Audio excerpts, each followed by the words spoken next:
Boa noite. Sejam todos, primeiramente, muito bem-vindos. Meu nome é Luli Dias, eu sou diretor comercial da EPS Importação e trago os vinhos do comendador João Nicolau de Almeida do Brasil. E queria primeiro agradecer a todos vocês por terem cedido um pouco do tempo de vocês. São Paulo é uma cidade muito corrida, eu sei disso porque eu moro aqui há 11 anos. E muito obrigado por estarem aqui hoje. Também eu gostaria de agradecer ao Nibis por ter cedido o espaço para a gente fazer essa apresentação. Eu vou falar brevemente sobre a nossa empresa, depois eu vou passar para o João Nicolau de Almeida. Nossa empresa foi fundada em 1957 em Recife pelo meu avô. Eu sou mais velho da terceira geração da empresa. Na verdade, começou por um empório, que é como se fosse a Casa Santa Luzia de Recife, para vocês entenderem um pouco a proporção. Hoje essa loja é muito famosa devido a um bolo que minha avó começou a produzir nela na década de 70, chamado bolo de rolo, e tomou uma dimensão nacional. É um produto que a gente hoje tem uma fábrica e produz uma quantidade muito grande desse bolo. E em 91, quando foi liberada a importação para o Brasil, a gente começou a importar vinhos para dentro dessa loja, que depois virou um outro negócio que foi a importadora de vinhos. E a gente hoje está entre as 10 maiores importadoras do Brasil. A gente tem 48 produtores de 8 países diferentes e no nosso portfólio temos marcas de muito volume, como a Tarapacá, que é um vinho chileno, mas também temos marcas de muito prestígio internacional, como a Champanhe Cristal, que é uma das champanhes mais conhecidas pela qualidade no mundo. E no meio dessas vinícolas, a gente tem um projeto de uma pessoa que é um amigo, que é um grande enólogo, sem dúvida hoje um dos maiores nomes da enologia portuguesa, uma pessoa fantástica, que tem uma família fantástica, filhos fantásticos, e que vem de uma família, que ele vai poder falar melhor para vocês, que o pai dele vem da família que criou Barca Velha, e a mãe dele vem da família Ramos Pinto. Então, ele até brincou agora na apresentação que a gente teve, que além disso, todos os 3 filhos são enólogos e se casaram com enólogas. Então, senta na mesa 8 enólogos e eles falam: poxa, não vamos falar de vinho, depois de 3 minutos o assunto é vinho. Então, pessoal, muito boa noite para todos vocês, muito obrigado. E eu queria passar a palavra para o comendador João Nicolau de Almeida. Por favor, comendador.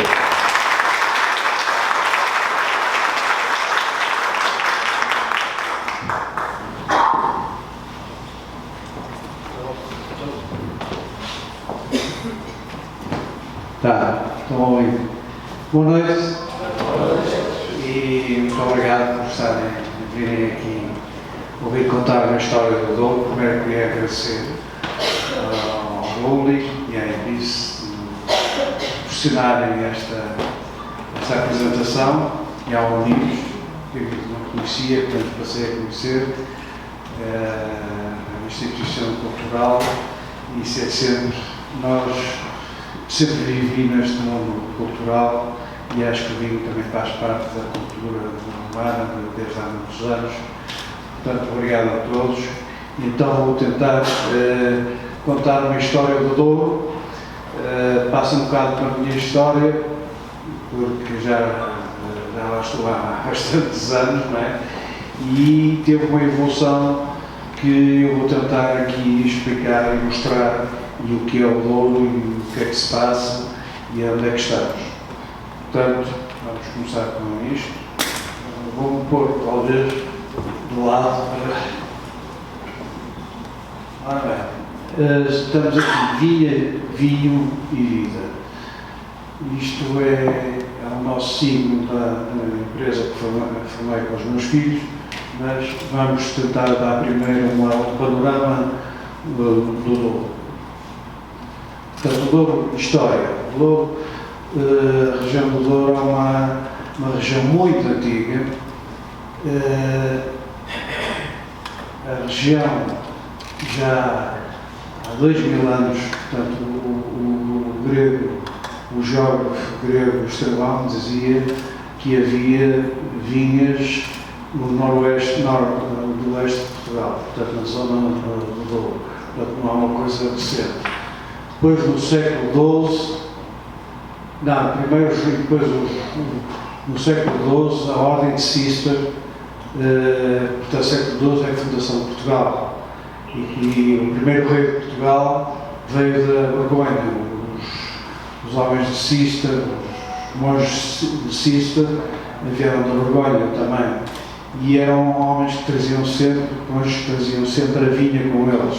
E plantaram a vinha em Portugal, sobretudo nos conventos, o convento de Salzedras, o convento de São Pedro das Águias, e foram, portanto, um grande desenvolvimento na região sobre esta ordem de Cista. No século XVII apareceram os primeiros vinhos que chamavam vinhos do Porto. Vinhos do Porto porque se exportavam através do Porto não é? E a região, muitas pessoas pensam que as vinhas do Porto são do Porto, mas não, são a 100 km no interior. No fundo há um paralelo com Bordeus, o vinho Bordeus, não se faz em Bordeus, faz-se em Médoc, faz-se em Saint-Emilion, faz-se em Combreau, faz-se em vários sítios, não é? Mas o porto de exportação é que dá o nome ao vinho, foi no mesmo caso no vinho do Porto.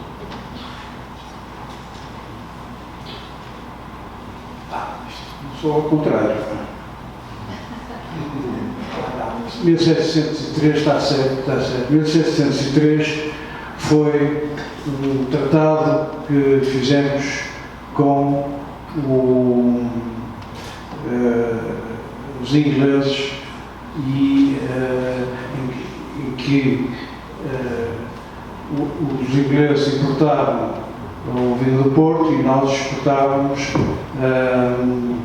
os tecidos e lã. E esse tratado foi feito em 1703 e isso fez com que os ingleses que andavam sempre à pancada com os franceses, que sempre é clássico, nessa altura ficaram sem a Aquitânia. A Aquitânia não havia o Bordeaux, não é? E os ingleses sem vinho é que não podiam viver, não é? De maneira que foram um bocado mais para baixo e fizeram este acordo com os portugueses e nessa altura foi que houve um grande desenvolvimento da região para exportar o vinho do Porto para a Inglaterra. Mas os ingleses, quando vieram, aquilo foi tanto sucesso, começaram a aumentar as quantidades, fazendo algumas aldrabices, algumas falcatruas, e então, em 1756, o Marquês de Pombal, no tempo de Dom José I, delimitou a região, porque eles exportavam vinho de outros sítios e diziam que era do Porto, mas não era de outras regiões, e ele então delimitou a região, com 335 marcos, está aqui um destes marcos, e havia uma região que é a região de Tokai, que foi a primeira região no mundo que delimitou uma região. Mas a novidade desta foi a segunda região a ser delimitada, mas a novidade é que era delimitada, mas com regras interiores. Ou seja, quem fazia vinho lá dentro tinha que obedecer a uma certa regras que estavam dentro precisamente para não se fazer essas falcatruas. Bom, até 1820 o vinho do Porto era um vinho do Porto seco, era um vinho seco, não é doce como é hoje em dia, era um vinho que fermentava completamente, depois ia para Vila Nova de Gaia, com os barcos rebelos, chamados barcos rebelos, e chegava a Vila Nova de Gaia para ser exportado para a Inglaterra, então adicionava-se 20 litros ou 25 litros de água quente para estabilizar o vinho. Isso era assim que começou o vinho do Porto. Mas, em 1820, houve uma colheita excepcional em que as uvas tinham muito açúcar. Portanto, o vinho começou a fermentar, as levaduras a trabalharem, a transformar sempre o açúcar em álcool, e a certa altura já estava a 19 graus e ainda tinha açúcar. Só que a 19 graus as levaduras já não conseguiam respirar mais e morriam, e parou a fermentação, fazendo um vinho com 19 graus e ainda doce. Bom, isso foi um sucesso em Inglaterra muito grande, porque era um vinho doce, mais macio, tinha uma graduação de 19 graus, e toda a gente gostou, o mercado gostou imenso desse vinho. E então queria mais vinho, queria que se fizesse mais deste tipo de vinho, e nos anos seguintes, até ao final do século, houve uma grande polémica se havia de repetir aquilo que a natureza tinha feito, adicionando, desta vez, durante a fermentação, adicionando aguardente vínica a 77 graus, que parava, mata as levaduras, para a fermentação, portanto ficava um vinho doce, mas com 19 graus de álcool. Havia muitos que queriam ir por este lado, outros mais puristas, como o Barão de Fossa, que é uma figura histórica do Douro, era contra, queriam um vinho seco, mas no final do século toda a gente já fazia vinho do Porto tal como ele é hoje, portanto, que é uma fermentação, começa a vinho a fermentar, e a certa altura corta-se a fermentação, adicionando aguardente que mata as levaduras e fica o açúcar natural, que é o vinho que nós temos hoje em dia chamado vinho de Porto. No século XX, todos os exportadores já estavam a fazer vinho de Porto desta maneira.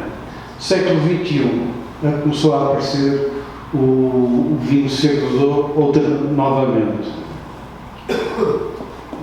ou seja, o vinho seco, não é? E nesta altura, portanto, 21, que é a época atual, coexistem os dois, que é o vinho de Porto doce, o vinho de Porto que nós conhecemos, doce, e o vinho seco.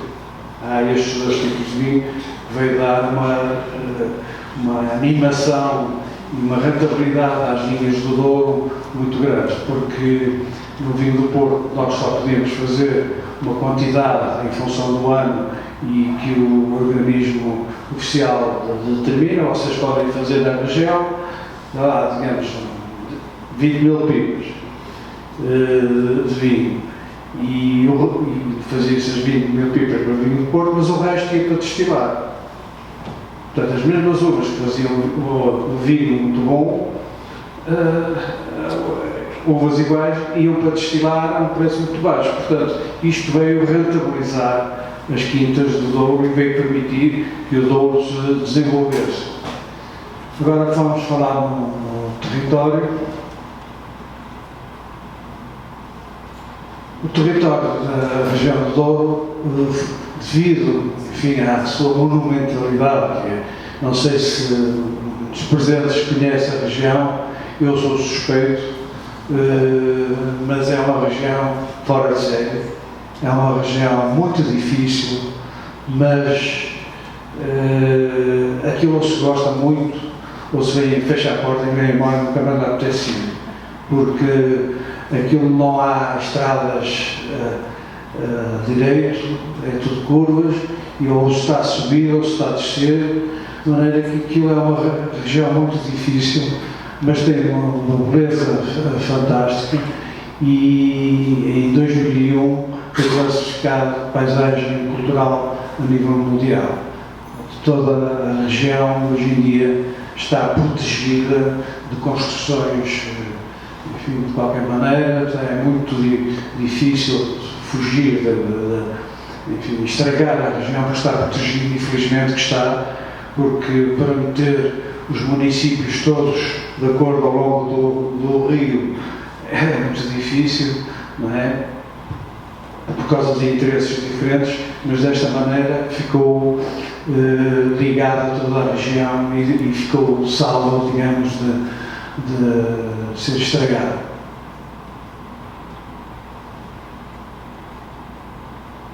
Depois também temos outra parte do Douro, que é também património mundial da Unesco. A história da arte e da humanidade são indissociáveis, e isto foi uma... Eu entrei nesta luta. Na Ramos Pinto tínhamos uma quinta, que se chama Quinta da Erva Moura, que estava, nós fizemos uma quinta nova, com todas as tecnologias modernas, tudo feito, tudo bem estudado, aquilo já estava tudo prontinho, e anunciaram-nos que iam fazer uma barragem e que a linha ia ser inundada. Aquilo foi quem deu um soco no estômago e ficamos sem muito bem o que fazer. Isso após a Revolução, antes? Isto já foi depois da Revolução. Foi em 1958, já depois da Revolução. E então eu trabalhava com o meu tio era uma pessoa emocional, já estava doente e ficou ainda mais doente e desligou, porque era superior às forças dele ver o trabalho todo que nós tínhamos feito de exploração, porque aquilo tínhamos que ir para lá, para acampar, para fazer as vinhas, etc. Foi um esforço muito grande, e ele não resistiu e até se bem contribuiu muito para a aceleração da morte dele, e eu vi sozinho com este bebê recém-nascido nas mãos. E então, não sei como é que eu ia fazer, comecei a falar com os jornalistas, comecei a ir para aqui, para ali, a correr, e a certa altura os jornalistas interessavam-se, porque também fazia parte do património mundial, e era a vinha de Douro, que era uma coisa única no mundo. E eu fui a vários debates na televisão para discutir com os engenheiros da eletricidade que iam construir a barragem, e numa das últimas entrevistas estavam os engenheiros de um lado, eu estava do outro, e tivemos uma discussão e tal, mas cheguei ao fim e eu disse: bom, eu acho que vocês não entendem o que é o património cultural que está aqui, não entendem o seu ponto de vista paisagístico, o seu ponto de vista agrícola, o seu ponto de vista de região única no mundo, portanto só um milagre pode salvar isto. E acabou o programa. Passado 15 dias, eu estava no mesmo sofá a ver esse mesmo telejornal, e a senhora que estava, a mesma senhora que estava a dizer as notícias, a mesma jornalista, diz: o milagre para a Erva Moura apareceu. Foram encontradas gravuras do Paleolítico cerca de 20 mil anos atrás, ou 30 mil anos atrás. E eu estava no sofá, nem queria acreditar o que é que estava a ouvir. E então, a partir daí, começaram a aparecer arqueólogos de todo o mundo, e descobriu-se que um fator muito importante a nível pré-histórico é que se pensava que nessa altura só se fazia, eles só faziam arte nas grutas, Lascaux e outros sítios, Altamira, etc. E aqui mudou toda a pré-história, portanto, viram que também se fazia arte rupestre no exterior. Então são 19 km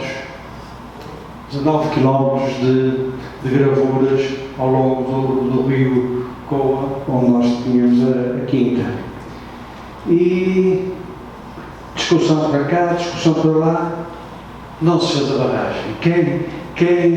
Agora vocês vão conhecer, com certeza, a pessoa que mais contribuiu, que esteve lá, eu estive com ele, mais contribuiu para que não se fizesse a barragem, foi o António Guterres, que foi agora eleito para a ONU, e que já nesse tempo tinham, enfim, os valores culturais muito fundados, e fez com que se eliminasse a barragem e salva-nos a quinta. E a que distância do porto? Fica, vamos dizer, a 2 horas, 2 horas e meia. É Régua, para mim? Não, mais para cima, quase em Espanha, quase perto da fronteira de Espanha. E, portanto, estão ali a arte rupestre, que é uma coisa fantástica e vale a pena visitar. A região, isto é a região do Douro, vocês estão a ver ali em Portugal, não é? A região do Douro não é do Porto. Muita gente pensa que vive do Porto, é do Porto, mas não é, a 100 km do Porto. Hoje em dia, a autoestrada vai-se bem, numa hora ou 2 horas chega-se lá. E a região é constituída por 3 sub-regiões. Este é o Baixo Douro, o Cima Douro e o Douro Superior. Portanto, esta barragem que eu estava a falar, este sítio é aqui no Coa, portanto, perto de Espanha. Porquê é que há 3 sub-regiões? Primeiro, temos o que é que faz a região do Douro de diferença, é que, portanto, como viram, aqui era o Porto, aqui era o Atlântico, e aqui tem uma montanha, que é a montanha do Marão e do Caramulo, que param toda da influência atlântica. Portanto, aquela umidade atlântica aqui, deste lado, já não existe. E temos aqui no Baixo Douro, que é esta parte aqui, é a zona de menos calor, depois Cima Douro é mais calor e Douro Superior é a região mais quente. Portanto, pelo clima também vai haver uma mudança de tipo de vinho. O aumento de temperatura vai mudando o tipo de vinho que se faz. Esta região, podemos dizer que é um clima mediterrâneo com alguma influência atlântica, a do meio é mediterrânica e esta última é mediterrânica continental. Portanto, vão mudar, isto aqui já é Espanha, podem me perguntar, mas então porquê é que não se faz vinho do Porto em Espanha, não é? Porque a fronteira vai por aqui, o rio sobe por aqui, e quando entra novamente, aqui está a 180 metros, e na fronteira sobe, e quando entra novamente em Espanha, está a 600 metros de altitude, portanto já não dá para fazer vinho do Porto, porque já não tem a 600 metros de altitude, já não tem aquele clima para fazer vinhos bem estruturados. A chuva é a mesma coisa, há muita chuva aqui no Baixo Douro, há mais chuva aqui 1.400 milímetros, depois vai diminuindo e no Douro Superior é onde já é um clima bastante mais seco. Portanto, quando se fala em vinho do Porto, e hoje em dia está-se cada vez mais a especializar sobre este assunto, há 3 tipos de vinho bem marcados, que é Baixo Douro, Cima Douro e Douro Superior.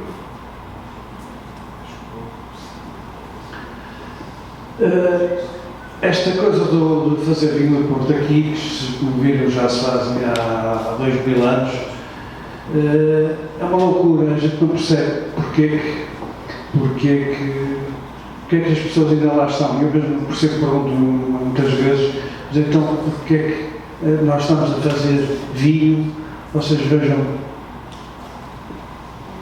como é o sol, isto não tem sol, é pedra.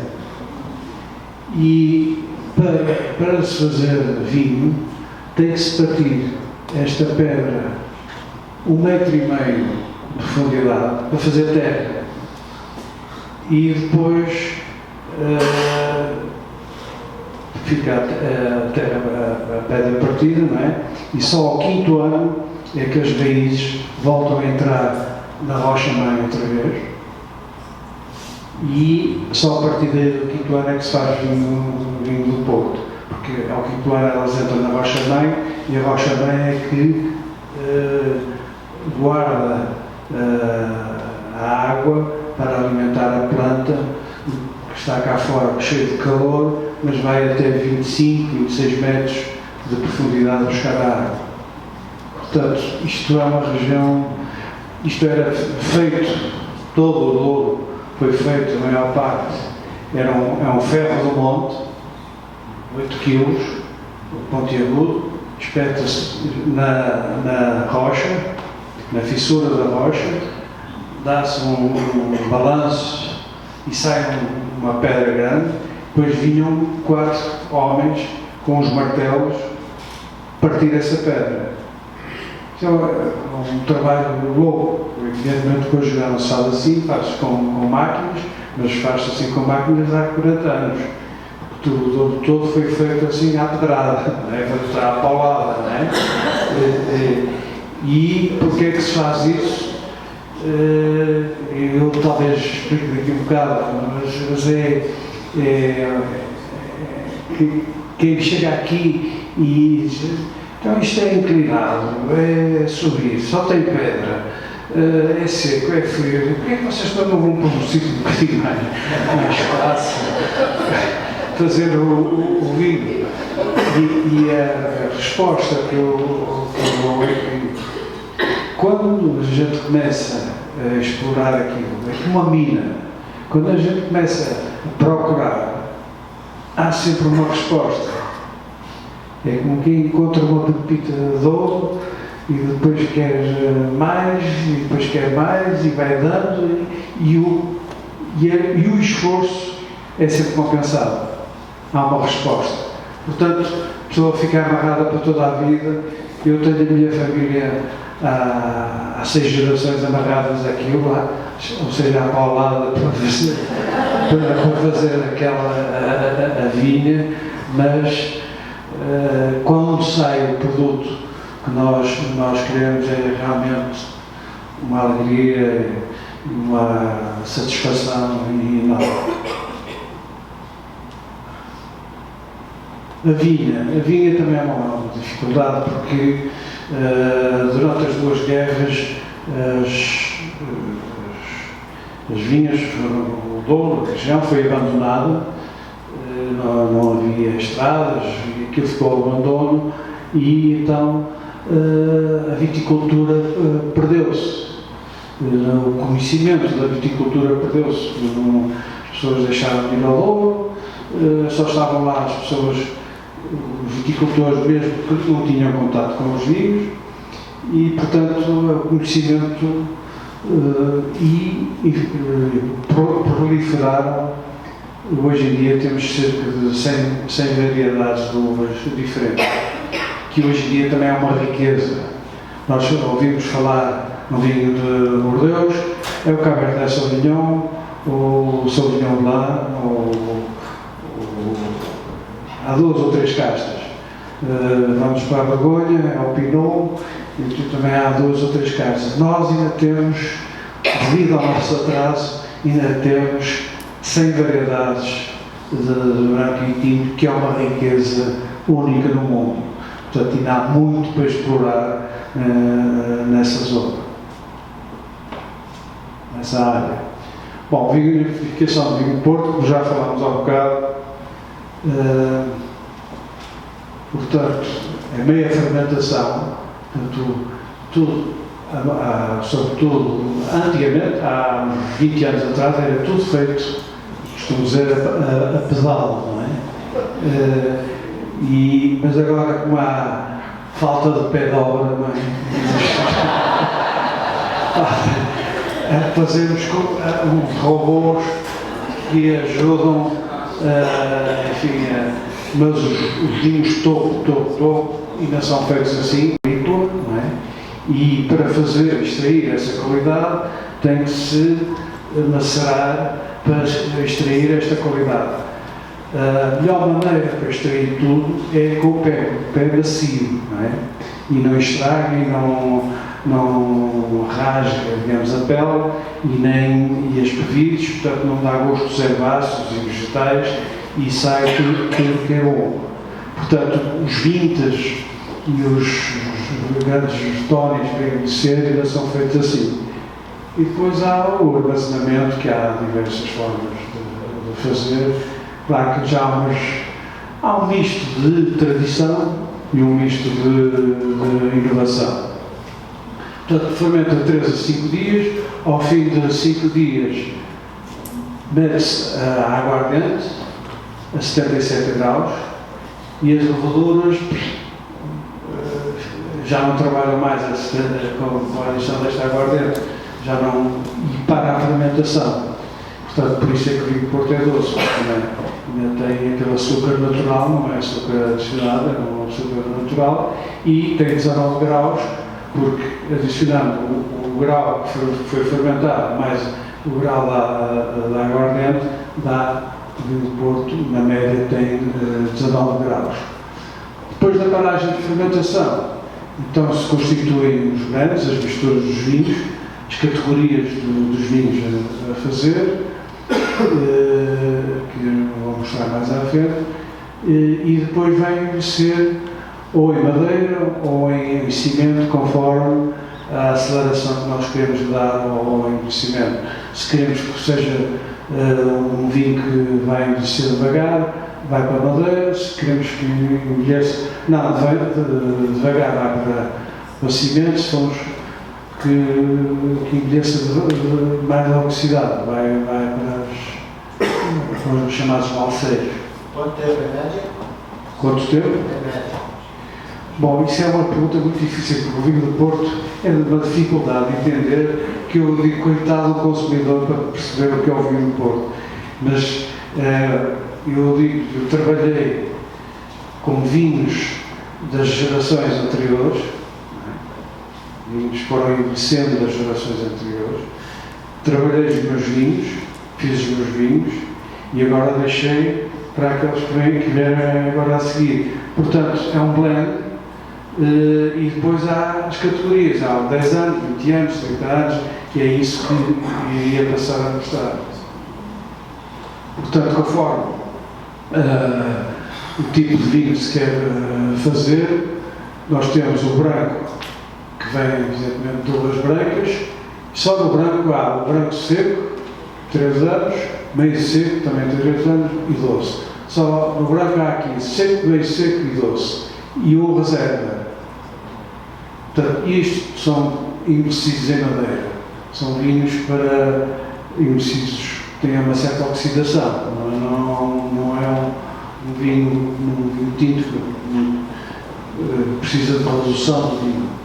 O Tony, isto são nomes ingleses, foram eles que desenvolveram, já de 1700, o comércio do vinho. Portanto, foram eles que deram o nome aos vinhos. E Tony quer dizer tijolado em inglês. O Ruby é vermelho. Portanto, há 2 grandes famílias, sobretudo a do Tony e o Ruby. O Tony envelhece em madeira e o Ruby envelhece em garrafa. Portanto, o Tony, há o Tony corrente, que é o Tony de 3 anos, o Tony de 6 anos, que é o Tony reserva, e 10, 20, 30 e 40. E depois há o colheita Tony, que tem mais de 7 anos. Portanto, só no Tony há estas categorias todas para explorar. No Ruby, temos também o Ruby corrente, o Ruby reserva. Aqui já vão envelhecer em cubas de inox para não oxidar, não é? E os colheitas, que é o Late Bottle Vintage e Vintage. Vintage é considerado o vinho a estrela, digamos, do vinho do Porto, que é os anos excepcionais é que se faz Vintage. O Late Bottle Vintage é um Vintage engarrafado ao 4º ano, ao passo que o Vintage é engarrafado ao 2º ano. Portanto, pobre do consumidor para entender isto na prateleira. Nós tentamos, e eu fiz parte, 27 anos de uma comissão para tentarmos reduzir estas categorias todas, e ao fim de 27 anos desistimos, que não havia hipótese de continuar devido a todos os interesses que estavam em jogo. Bom, aqui temos uma evolução de cores. Isto é o branco, que vai oxidando com o envelhecimento, e a certa altura parece tinto. Quando já está velho, até se confunde muito. Quando um vinho branco tem 20 anos ou 30 anos, e um vinho tinto, que envelheceu também em madeira, tem 20 anos ou 30 anos, não se sabe se, eu sei, porque, enfim, sou profissional, mas não se sabe se é branco ou tinto, porque a cor já caiu, só ficam as cores dos taninos da madeira, portanto são iguais. Esta área é a área do vintage, não vê, vintage é só alongado, e vai abrindo, mas pode durar 200 anos. O vinho mais velho que temos lá na Ramos Pinto é 1824, e está fantástico. A gente abre uma garrafa daquelas e na sala fica um aroma que as pessoas perguntam-se, mas que é isto? Não é? São vinhos que têm um potencial de envelhecimento muitíssimo grande. Portanto, para perceber o que é as grandes diferenças das categorias de vinho de Porto, tem que se perceber que há duas grandes famílias. A família do Ruby e a família do Tony. A família do Ruby envelhece em garrafa e a família do Tony envelhece em madeira. Portanto, isso vem no rótulo, dá para saber. Mas na altura, comecei a trabalhar e fui estudar para Bordeus, e quando cheguei, fui trabalhar com o meu pai e comecei a ver estas categorias todas, então estava completamente perdido e perguntei, mas então o que é um revintas, o que é um Ruby e o que é um Tony? E ele disse-me, um Ruby é um vinho, e um Tony é um vinho do Porto. Eu passo a explicar, o Ruby é vinho porque é um vinho que é datado, é um vinho vermelho, não é? E que se engarrafa ao segundo ano, e que se vai buscar todos os aromas e o gosto que tem o vinho tinto. Só que é um vinho tinto fortificado. Não é? Ao passo que o Tony, não, é um vinho único, é um vinho que envelhece em madeira e tem um sistema de envelhecimento único no mundo. É uma cultura de envelhecimento muito complicada e tem que se seguir muito perto. Então os vinhos para os tónis, deixa-me dizer só que os tónis representam 80% dos vinhos do Porto. E eles vão para os armazéns, vão envelhecer, vão estar lá nas pipas, mas não é deixá-los lá e ficar assim. O vinho é uma coisa viva. Portanto, os vinhos novos, para misturar, isto é um pouco como nós, enquanto somos novos, para misturarmos não é muito fácil, não podemos casar, não temos problema nenhum. Quando são mais velhos é muito difícil casar um vinho com o outro. Tem que esperar, fazer ensaios, ver e tal. Como nós também, quando somos mais velhos, também não é assim de cabeça que ainda. Também há vinhos que ficam doentes, há vinhos que precisam de uma companhia, há vinhos velhos que precisam de uma companhia mais nova porque estão a ir abaixo. Há vinhos ao contrário, há outros que precisam de arejar, dar um passeio e vão para outro túnel. Portanto, tem que se tratar aquilo como uma pessoa, não, mas como um objeto vivo, não é? Uma coisa que está parada e que tem que ser seguido. E isso é a cultura, digamos, de envelhecimento do Tony. Bom, eu já tenho uma experiência longa de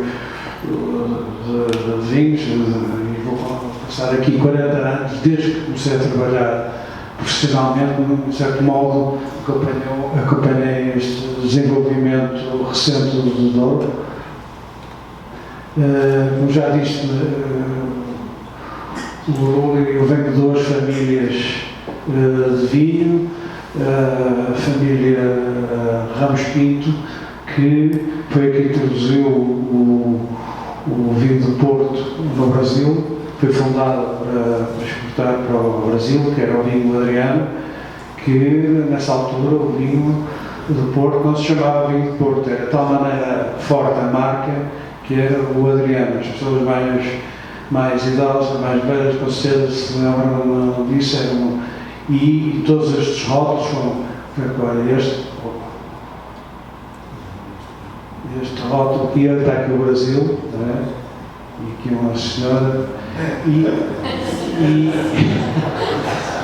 ele metia-se sempre com a senhora, isto era a Belle Époque, portanto, o Adriano era meu bisavô, e ele era artista, ele tinha estudado em Belas Artes e vivia em Paris e conhecia todos os pintores da Belle Époque, tudo o que era pintor nessa altura. E foi na altura em que a censura acabou, portanto os pintores podiam pintar nus. E então, estou a ver aqui esta tentação de Santo António, quer dizer, imagine isto em 1880 e pico, não é? Era realmente uma ousadia. Isto aqui não havia Inquisição nesta altura, era mesmo. E paralelamente também tinha aqui a família do meu pai, que também fazia, também estava, não para o Brasil, era mais para a França, que também tinha a empresa de vinho de Porto, e foi depois, mais tarde, fez o Barca Velha. Portanto, eu nasci nesta coisa, temos só como o meu berço, costumo dizer que é uma pipa, não é? E quando tinha mais notas, quando o meu pai me queria castigar, mandava-me para os armazéns lavar as pipas. Portanto, como eu sempre tive mais notas, passei a lavar pipas desde pequenino e neste meio não consegui sair daqui, portanto, é este o meu mundo. Portanto, como já disse, esta herança familiar é difícil de sair, porque companhias de por um lado e do outro, não é? No século XIX. Depois, em 1952, o meu pai criou a Barca Velha, que é um vinho mítico em Portugal e no mundo inteiro. Foi o primeiro vinho do Douro que teve uma projeção internacional. Depois, em 76, entrei na Ramos Pinto, portanto, do lado da minha mãe, e fiz a carreira de 40 anos na Ramos Pinto como diretor-geral e como enólogo. Muitas alterações nesse período de 40 anos, que tinha 40 anos depois que você entrou. Eu vou explicar, mas muita alteração. Eu digo que quando eu vou já passar por aí. 1990, portanto, como o meu pai tinha um Barca Velha, eu queria muito fazer um vinho de mesa, não é?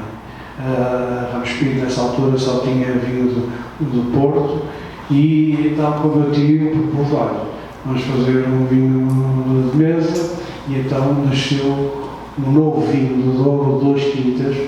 É um vinho hoje também com conhecimento internacional, tem 2 quintas normais, 2 quintas reserva, e foi o primeiro vinho que feito, digamos, o primeiro vinho de mesa dentro da era moderna.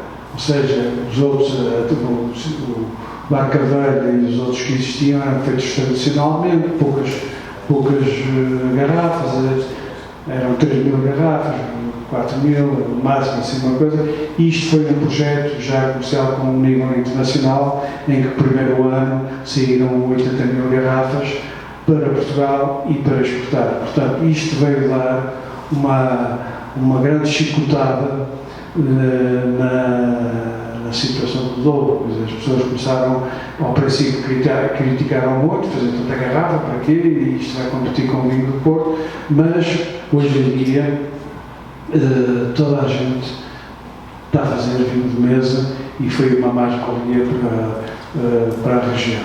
Diga-me uma coisa, da produção, qual é o percentual que é exportado e o consumo nacional? A percentagem do vinho do Porto? Não, desse. Hoje é mais ou menos 50-50. Ah, 50-50, entre 60 para fora e 40, depende um bocado do ano, depende das crises, agora andamos todos em crises, mas é mais ou menos isso.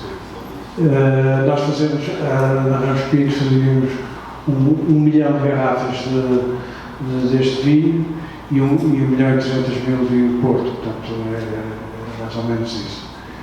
E depois de 40 anos aqui na casa da família da minha mãe,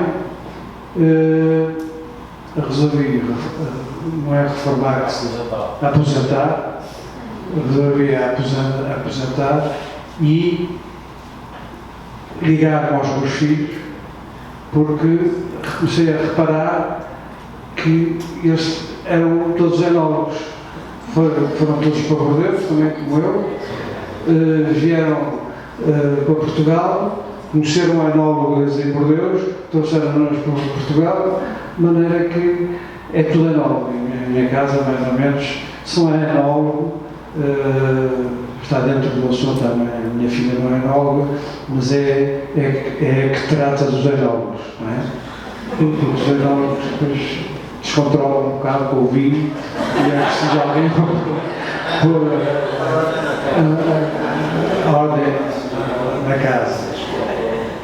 E então, quando eles começaram a vir, resolvi fazer uma nova série, foi o lançamento do Quinta de Monte Xisto, portanto, quando meus filhos são a 6ª geração, e assim vai continuar a saga, digamos, do Douro, com este vinho, que é o vinho que eu estou a apresentar agora aqui no Brasil. Bom, agora aqui um pouco, para responder um pouco à evolução do que se passou, eu fui com o meu pai num jantar, nós somos 7 irmãos, estava sempre muita gente, e ele perguntou-me: olha, se o senhor quiser estudar enologia, eu mando-lhe para a França. E eu só ouvi: eu mando-lhe para a França. Porque na altura não existia enologia, eu não sabia o que era. E depois perguntei: mas agora o que é enologia? E ele disse: bom, enologia é o estudo do vinho. Então a gente bebe vinho todos os dias, aqui sempre qual é o problema. E assim fui para Bordeaux estudar. Estive por ali em Bordeaux, depois estive em Dijon, depois estive em Davis, na Califórnia. E quando cheguei, é que em 76, portanto, reparei, é que me apercebi do atraso que estávamos. Estávamos mais ou menos no Douro, na Idade Média, não havia eletricidade, não havia estradas, estávamos muitíssimo atrasados, não havia conhecimento nenhum de viticultura, as pessoas não se ligavam entre si, etc. E então tinha um campo aberto para explorar, digamos, toda uma série de coisas que tinha aprendido. E então, por não saber muito bem as castas eram 100 castas, então vamos plantar isto tudo, mas o que é que esta sabe, o que é que a outra não sabe. Então o meu tio, que era na altura o PDG da Ramos Espírito, disse, pá, e mais outros amigos deles que também estavam muito preocupados com o atraso e com a inércia da região do Douro. Eu disse, olha, o mais que eu posso fazer é estudar 12 castas. Não posso estudar mais, porque estudar 100 castas é impossível. Portanto, vocês têm as 12 castas que acham que têm experiência para, que são as melhores, para estudar. Então, montei 3 campos de experimentação nas 3 sub-regiões com as mesmas castas. E comecei a fazer microverificações, a fermentação aqui, começou assim cubos, depois acabada a fermentação, aqui é esmagar as uvas, e depois fazer as provas. E este estudo demorou, deu de tal maneira resultado que o meu tio achou que devíamos fazer esta comunicação na universidade local, na Universidade de Vila Real, e então apresentámos estas 5 castas como sendo as melhores para fazer vinho do Porto e vinho de mesa. E então temos aqui Touriga Nacional, que é a nossa vedeta, ao nosso Cabernet Sauvignon. É a casta mais elegante, mais fina, mais qualitativa que temos. Depois temos a Touriga Franca, que é uma casta que dá um vinho robusto, intenso, com volume, que serve de alicerce, porque esta é muito sensível, não é? E esta Touriga Franca funciona como se fosse o alicerce para mostrar a beleza, digamos, da Touriga Nacional, é como se fosse o alicerce. Depois temos a Barroca, que é uma casta muito suave, muito feminina, e em contrapartida temos a Roriz, que é muito vigor. Se esta é feminina, esta é macho, é? Cheio de vigor, cheio de taninos, cheio de força. E depois temos o Tinto Cão, que nos dá uma finesse ao vinho também elegante. Estas foram as 5 castas que foram comunicadas na região, na universidade. Evidentemente foi uma luta muito grande, porque isto é para ser tudo misturado e tal. Tudo misturado, a gente não sabe o que é que está a fazer, não é? É preciso separar para ver o que é que estamos a plantar. Nos brancos escolhemos a casta Rabiato, que é, considero que seja a melhor casta branca do Douro, que faz os melhores vinhos brancos. É uma casta que tem uma película grossa, portanto protege muito bem do sol e dá muito fruto ao vinho, e guarda, por ter a película forte, guarda a acidez e frescura. Depois temos o Arito, também guarda a frescura e a acidez, mas esta dá fruto e esta dá mineralidade. Nós usamos assim um bocadinho mais como o Chardonnay. E o vizinho é uma casta de alta qualidade, dá uma complexidade ao vinho. Portanto, estas foram as 3 brancas que escolhemos. Depois também era preciso mecanizar. Esta era a mecanização que existia no pré-filoxera, portanto, antes de 1700, não é? 1850, até 1850 era assim, um muro, uma fiada de vinho, um muro, uma fiada de vinhos, e depois, resolvido o problema da filoxera, eu suponho que toda a gente sabe que era a filoxera era uma espécie de um polgão que atacava a raiz europeia, a vitis vinífera, e resolveu-se isso, dando a volta ao polgão, e portou-se as raízes americanas e enxertar-se a raiz nacional.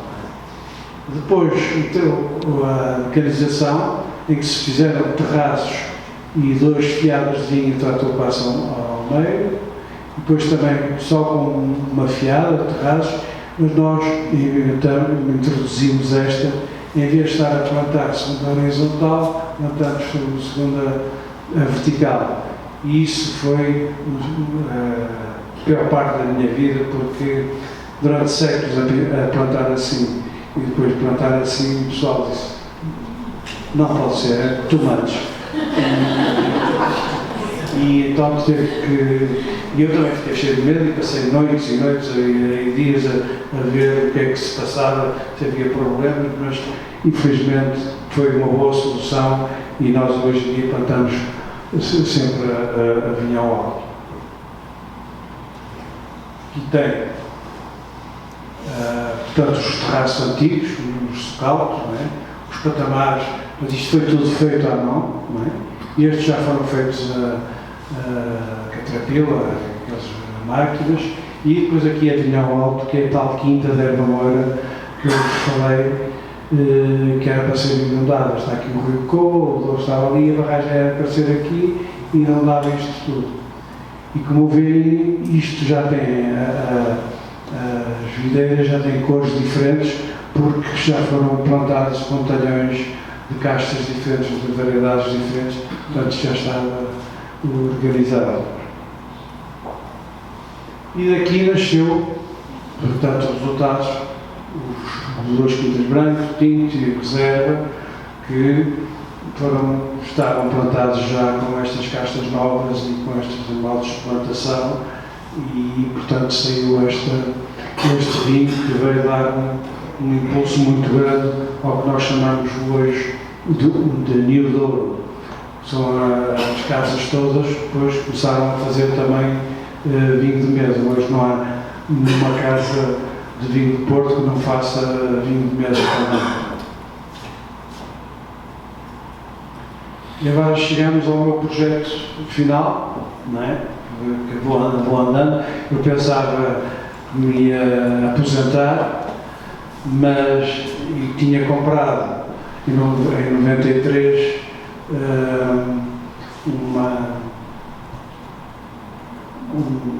um monte. Cheguei lá a esse monte de pedra, não é? E senti que era aquilo.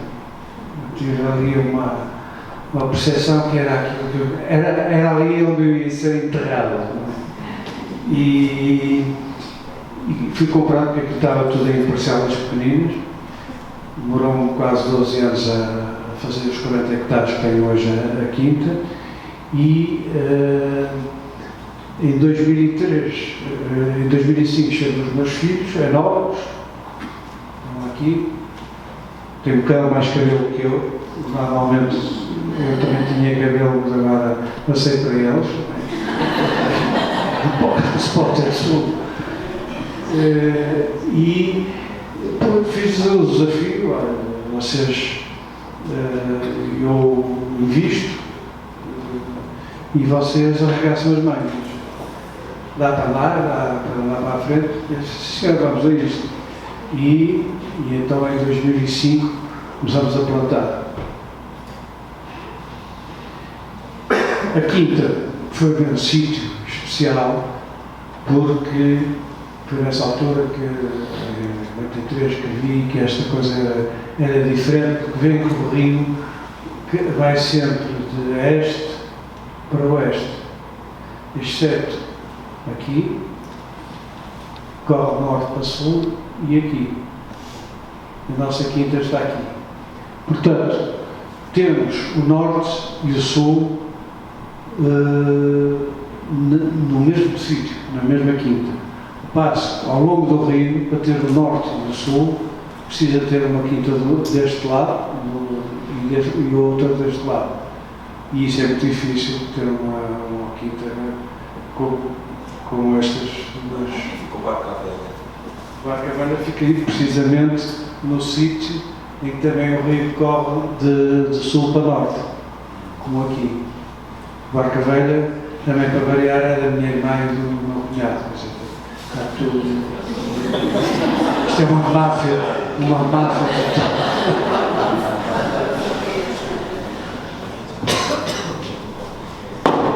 Esta é a quinta que foi investir, isto é o lado virado a sul, que vai até ao vale, e depois tem aqui este espaço, e depois vai para o outro lado. Portanto, nós vamos buscar as uvas a sul a diferentes altitudes e a norte a diferentes altitudes. Com isto, o sul vai dar vinhos encorpados, maduros, cheios de volume, intensos, e o norte vai dar vinhos mais ácidos, mais florais e mais frescos. Não é? Portanto, é uma questão depois de estudar. Isto é para o outro lado, portanto, aquilo era para montante, isto é para jusante. E como veem, o solo é isto. Até preciso partir este calhau todo para se plantar a vinha. Mas a vista era tão boa que teve que ser mesmo aqui. Isto foi uma fotografia da vinha. Aqui está o monte, isto é no inverno, não tem folhas, mas vê, isto é o cimo, né? E depois vem por aqui abaixo, isto é o lado sul, e vai até ao rio, né? Aqui tem um vale que não se vê, e depois tem a outra parte que vai para o outro lado, portanto que apanha o ar fresco e este que apanha o ar quente. E tudo isto facilita imenso e dá uma particularidade especial ao vinho. Aqui, na plantação, houve uma fricção de gerações. Eu fui para Bordeaux estudar vinho, os meus filhos também foram, só que eu estudei uma coisa e eles estudaram outras, passaram os tempos e as coisas mudaram. Não é? E quando eles chegaram, vinham cheios de ideias novas, e eu, o pai, como é que era, mas vocês chegaram agora, já estão a mandar pescadas, calma aí, que eu tenho alguma experiência nisso e tenho que editar a minha lei. E a certa altura comecei a perceber que a lei deles era melhor que a minha. E aderi completamente e cada vez mais à lei deles, porque a lei deles, a minha, portanto, como viram, a região, em 76, quando eu cheguei,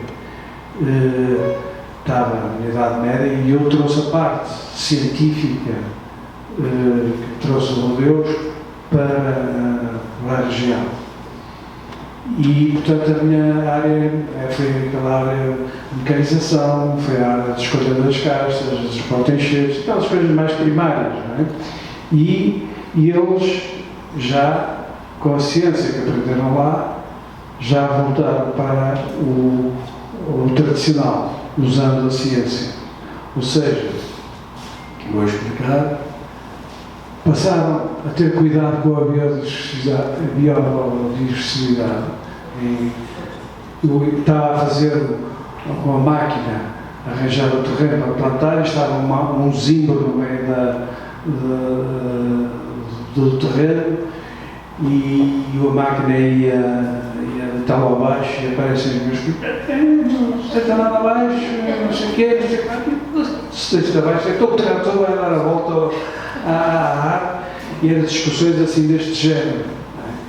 E então comecei a perceber que a mentalidade deles era muito mais próxima da natureza do que eu tinha aprendido. Portanto, começaram a biodiversidade, respeitando toda a vegetação que estava ao lado, as caixas, o tipo de plantação, isso, plantamos a Toriga Nacional, a Toriga Franca, o Tinto Cão, o Tinto da Marca, o Tinto Francisco e Sauzão, e a agricultura passou a ser a agricultura biológica com princípios de agricultura biodinâmica. A biodinâmica e a produção biológica fez com que esta quinta do Monte Xisto fosse a primeira no Douro a nunca ter levado nenhum herbicida ou pesticida ou qualquer icida, qualquer problema, algum produto químico. Portanto, isso faz com que o vinho seja um vinho só dali, porque não há interferência de produtos que são deitados na terra durante anos e anos e que tornam os vinhos mais parecidos uns com os outros, porque as plantas vão absorver isso, os mesmos produtos que o vizinho deita, e ao fim de um tempo os vinhos ficam mais ou menos como, estou a exagerar, a caracterizar, mas ao fim de um tempo começa a ter semelhanças. Aqui não, porque tem só. Não tem nada. A única coisa que se deita, estão a ver isto aqui, foi. Eu não sei as passas do Algarve por causa disto, porque cheguei à vinha e tinha umas pipas ao sol e abria uma tampa, um cheiro horroroso, depois outra tampa, um cheiro horroroso. Mas o que é isto? Entretanto chegou o meu filho, estava furioso, então a gente compra isto e depois as pipas aqui ao sol, e a cozinha deitas para lá uma porcaria, que isto é um cheiro. Então o que é aquilo? São infusões de plantas para depois pulverizar a vinha. Portanto, não com produtos sintéticos, mas com produtos naturais. Nós, hoje em dia, na quinta, temos umas áreas para plantar ortigas, para plantar cactos, para plantar outras coisas, para depois pulverizar a vinha com produtos dali, não é? Que têm os mesmos elementos químicos naturais do que têm os produtos sintéticos. Portanto, isto dá uma aproximação da natureza muito maior e dá uma realidade do vinho completamente diferente.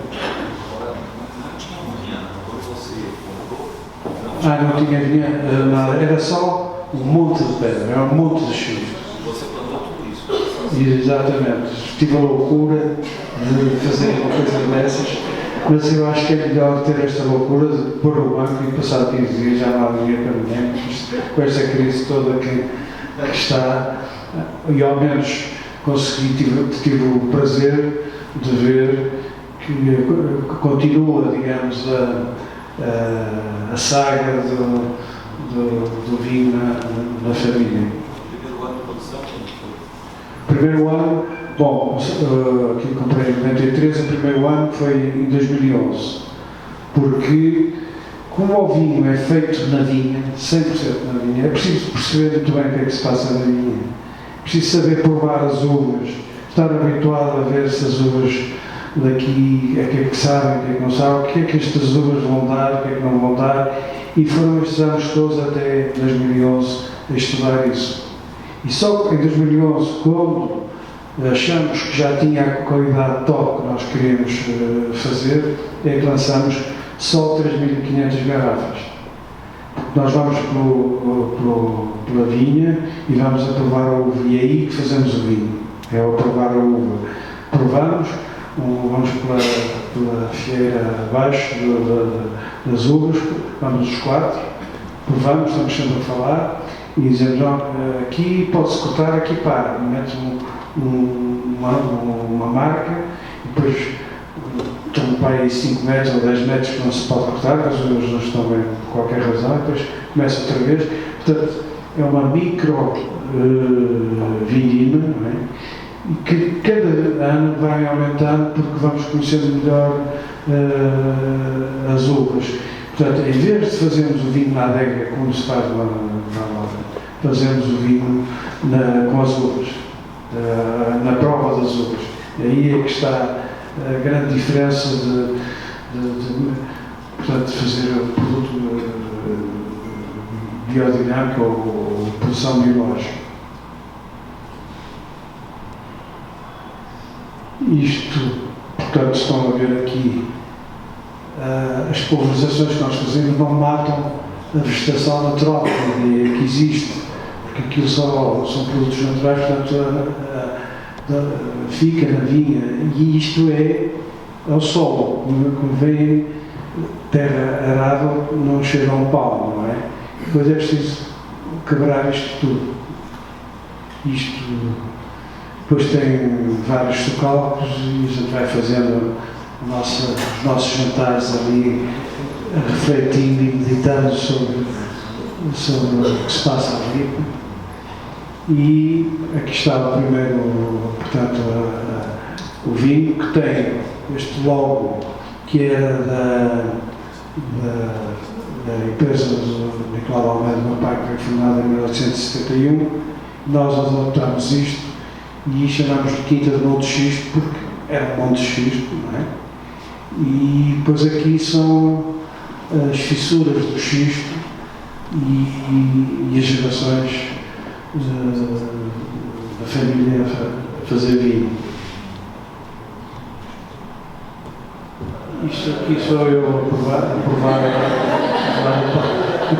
Tenho uma nova forma de provar. E depois tivemos a grande.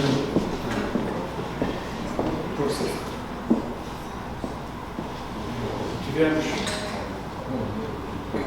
com este trabalho todo, ao fim de quase mais de 20 anos, a consolação de ter uma crítica mundial, enfim, do melhor que há, e precisamente por ser vinhos diferentes e tem sido, enfim, compensado este esforço que a gente fez.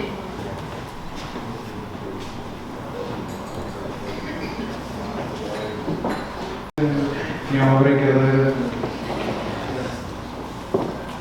Bom, o vinho, outra novidade deste vinho é, a novidade é um vinho, tentamos fazer o vinho que se pudesse beber cedo, ou seja, um vinho novo, não é? Mas também que se pudesse envelhecer. E para fazer um vinho novo que se possa beber, um vinho de valor normalmente só vai ao terceiro, quarto, quinto, sexto ano, então agora é que se podia beber. Tivemos que procurar maneira de envelhecer. E então tivemos que escolher a madeira para o vinho envelhecer. Como sabem, a madeira das pipas normalmente vem de França, de várias regiões de França, ou então vem dos Estados Unidos, e nós provamos, provei milhares de árvores que eu ia ter com os tanoeiros, íamos com um facalhão, tirávamos um bocado de uma lasca de madeira, não é? E provávamos a madeira para ver o tipo de tanino que tinha, e o que nos ficou mais que escolhemos foi um carvalho da Áustria, porque não traz madeira para o vinho. Nós queremos que o vinho seja vinho e não madeira, que tenha aromas de madeira, e ao mesmo tempo dá uns taninos muito suaves que dão para a constituição do vinho. Por isso é que o vinho, embora seja um vinho corpulento, estruturado e forte, já é um vinho que se pode beber. Claro que não é para beber talvez sozinho, mas com um bifinho já vai bem. E é um vinho que pode durar variedíssimos anos, 50 anos. Além disso, a outra prioridade que devemos é ter um equilíbrio do vinho. O vinho tem que ter um equilíbrio, acidez, doçura, tanino, frescura, aroma.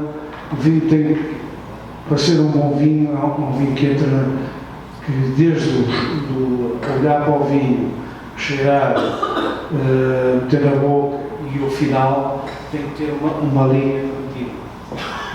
Tem que ser um vinho com um bom swing, um bom balanço. Porque se o vinho tem, como existe nos vinhos, tem madeira, assim, cola a língua ao céu da boca e trava o vinho e para continua. Isto não é o nosso estilo. Nós queremos que o vinho entre, que deslize, pasteurize bem e que fique o sabor na boca.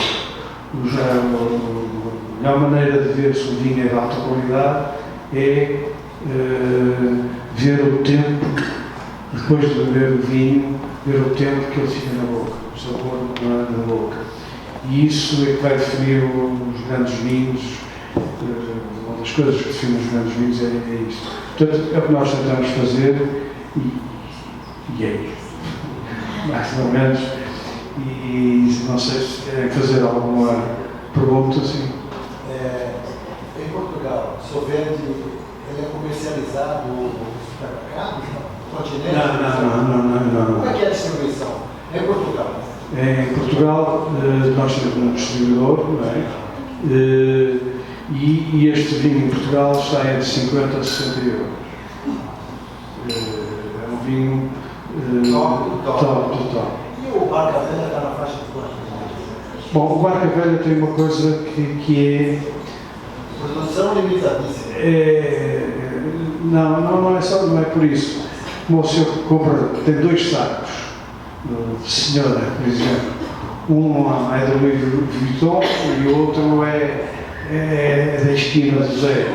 São iguaizinhos, mas o outro custa o dobro. Não é? Portanto, o Barca Velha tem um nome, tem uma história, tem tudo.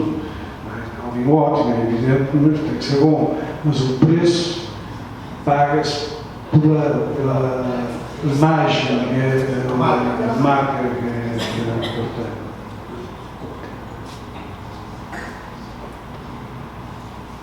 Alguém quer perguntar alguma coisa sobre estes? Já está. Diga. É aberto a apresentação? Está sempre aberto. Sempre aberto, com certeza. E beber um copo. É verdade. Mas é Vila Nova de Gaia. Não, estou no Douro. Mas também estou em Vila Nova de Gaia. Vila Nova de Gaia estou para nos eu apresentei, mas estou como consultor e estou com este projeto. Infelizmente está a correr bem. E se não há mais perguntas a fazer, eu queria ver a vossa. Vocês fazem algum controle da quantidade por barreira? Quanto? Um quilo e meio de barreira, 2 quilos? Fazemos, mas o essencial não é isso. Não? Fazemos sobretudo o controle da qualidade da uva. É evidente que se produzir pouco, a uva é melhor, não é? Mas mesmo assim é sempre a prova que determina sempre. Isto no nosso caso, portanto, nós fazemos pouco vinho, nós estamos aqui agora a fazer 6.000 garrafas e só vamos fazer mais, cada ano vamos fazer mais quando vamos conhecendo melhor a vinha. Portanto, a vinha é que nos está, já sabemos do vinho que vamos fazer há 6 anos. É um vinho que já temos na cabeça, mas só para o ano é que vamos fazer. Porque já percebemos o que é que aquilo pode dar. Portanto, é uma coisa muito mais interessante trabalhar com a natureza do que propriamente com a parte industrial. Você falou que o Monte está a 2 horas da cidade do Porto. 2 horas para mim que acelera, não é? E conheço o caminho. De carro, 2 horas e meia.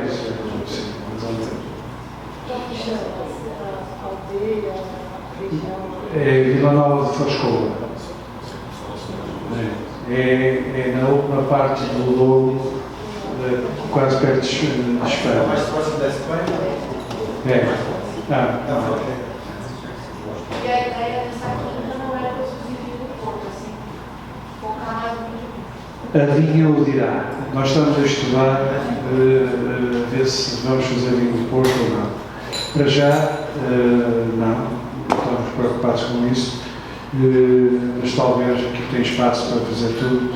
Mas nós queremos ir devagar para ver o que é que a vinha nos diz. Curiosidade. Você faz um processo de seleção das gemas um processo de, por exemplo... Desculpe, não estou a ver. Faz um processo de seleção das gemas, ou da qualidade das uvas, para futuras enxertias, por exemplo. Faço, com certeza. E essas gemas, essas enxertias, eles ficam hibernando, guardadas com As gemas de um novo plantio. O que é que chama o material? Os ramos, os varões, espetam na terra. Isso já fizemos, não é? Se fizermos uma vinha nova, não é? A vinha para enxertar no ano seguinte, vamos às vinhas do lado, não é? Aí que vocês fazem Eu corto a enxertia. Exatamente. nas gemas. Exato.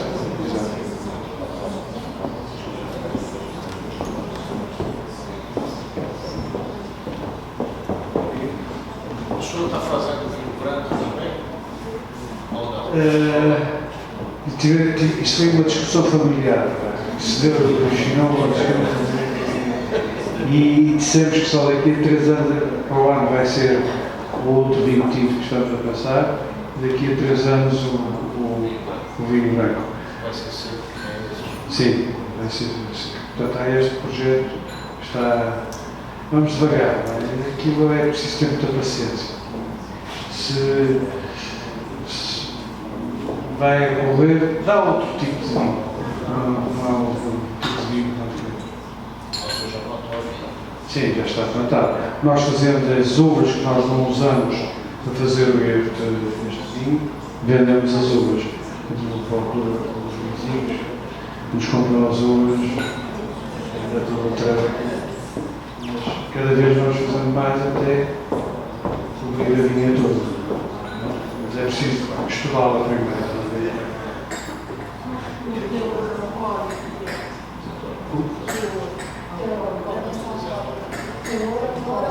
Ah, 14.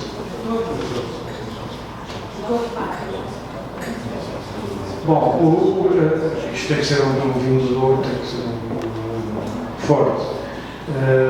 Quanto à questão alcoólica do vinho, a questão é a seguinte: não faz confusão nenhuma o vinho ser graduado ou não graduado. O problema é quando a gente toma o vinho, quando, por exemplo, mete no nariz e cheira a álcool só, isso é um mau vinho. Mas se cheirar a fruto e esse fruto apoiar o álcool, então aí passa a ser um grande vinho.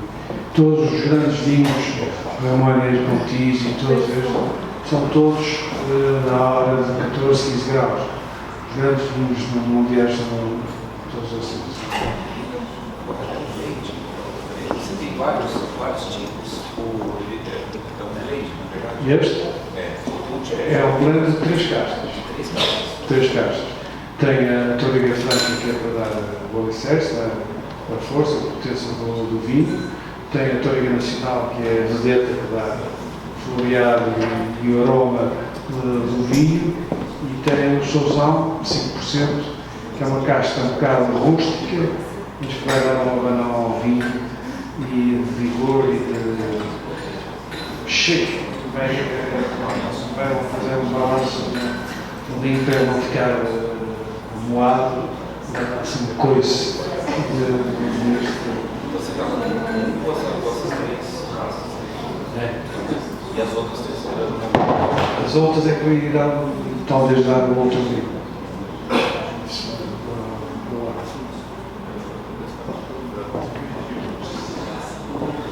O senhor saiu, se aposentou da Ramos Pinto para tocar o seu projeto particular. E na Ramos Pinto, quem da família continua? Continua a família com a prima minha. Sim. Um primo meu continua e está muito bem entregue. Eu estou sossegado. E posso acordar meia hora mais tarde ou 1 hora mais tarde, eu não disse que não sabia o que era isso, e ao mesmo tempo fazer o vídeo, não é? O vídeo. Estou perfeitamente tranquilo, deixei uma equipe muito boa. Mas continua com a família, não foi que eu cheguei a... Não, a Ramos Pinto foi comprada. Foi comprada pelo Champagne Cristal. porque a minha família, se fosse hoje nossa, eram 125 sócios. Portanto, era impossível. É uma família muito grande e era muito complicado. Agora, fomos vender a uma empresa, que é o Radamer, que é do Cristal, que é uma empresa que também procurava uma empresa com estas características de produção própria, de vinhos feitos na vinho home, não é? Portanto, e não comprar de qualquer maneira e fazer o vinho. E, bom, eles compraram isso no total em 97 e pediram para gerir a empresa para continuar a fazer o vinho. Portanto, eu continuei a fazer vinho até março, e a gerir a empresa, aposentei-me e fiquei consultor, que é bastante legal, já não tem aquele peso e enfim, estou a brincar. Mas e ficou o meu primo a dar continuidade à direção da casa. Portanto, continuou uma casa portuguesa. Na verdade, é uma coisa inteligente. Quem comprou. Quem comprou foi inteligente. É muito raro fazer você isso. Deixar quem conhece o negócio tomar conta do negócio. Exatamente. Mas aí você continua ganhando dinheiro. Senão você perde. Você investiu. Então eles foram muito inteligentes. Eu acho que sim. Deixar vocês no negócio, porque além de saberem do negócio, tem um amor pelo negócio. Pois, isso. Então, esse amor pelo negócio vai fazer o negócio. Isso porque eles são homens também da vinha e da produção própria e conseguem entender isso. Mas se for, sei lá, uma empresa que não tenha nada a ver com aquilo, se for, sei lá, um banco ou uma seguradora, a primeira coisa que faz é limpar tudo o que está e meter a outra equipe. Portanto, eu também acho que eles foram muito inteligentes.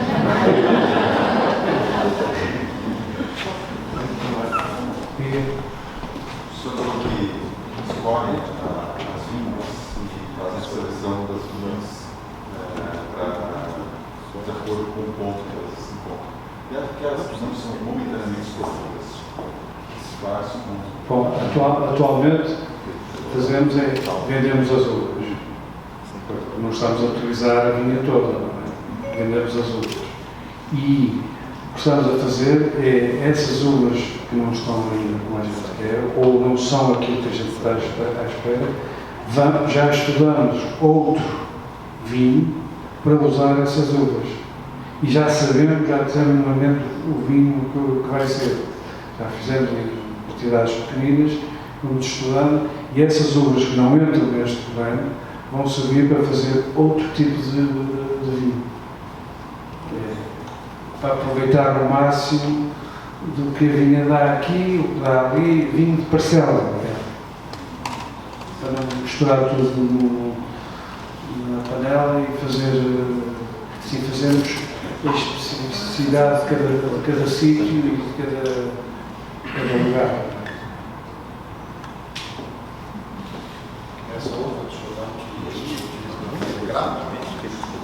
Não, vendemos as uvas. Vendemos as uvas. Temos, enfim, muita procura da gente quer comprar as uvas. E vendemos logo as uvas e entra logo um cash flow para pagar a menina, que é muito bom.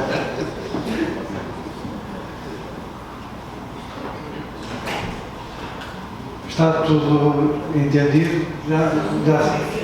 Então queria ver a vossa saúde e quando forem lá a Portugal, passem por lá beber um copo.